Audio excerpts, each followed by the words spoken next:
Season 4 ഒരു task നമ്മുടെ റോബിനും അതുപോലെ റിയാസിനും കൊടുത്തത് ഓർക്കുന്നുണ്ടാകും. മാല കോർക്കൽ ടാസ്ക്. ഒരാൾ ഒരു നിറത്തിലുള്ള മാല മുത്തിടണം, മറ്റൊരാൾ അടുത്ത നിറത്തിലുള്ള മാല മുത്തിടണം. രണ്ടുപേരും നല്ല കമ്പനിയായിട്ടിരുന്ന സമയത്താണ് ബിഗ് ബോസ് ഈ ടാസ്ക് കൊടുക്കുന്നത്. പിന്നീട് നടന്ന കാര്യങ്ങളൊക്കെ ഓർക്കുന്നുണ്ടാകുമെന്ന് വിചാരിക്കുന്നു.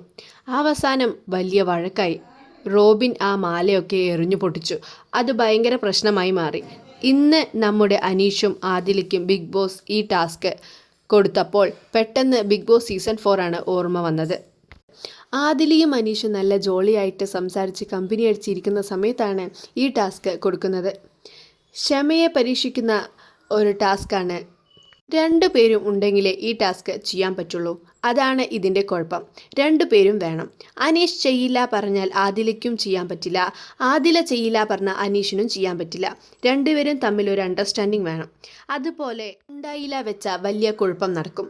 അതുപോലെയുള്ള സാധ്യതകൾ ഇവിടെ ഉണ്ട്. അനീഷും ആദിലയും അത് മനസ്സിലാക്കി കളിച്ചാൽ ഒരു പ്രശ്നവുമില്ലാതെ പോകാം.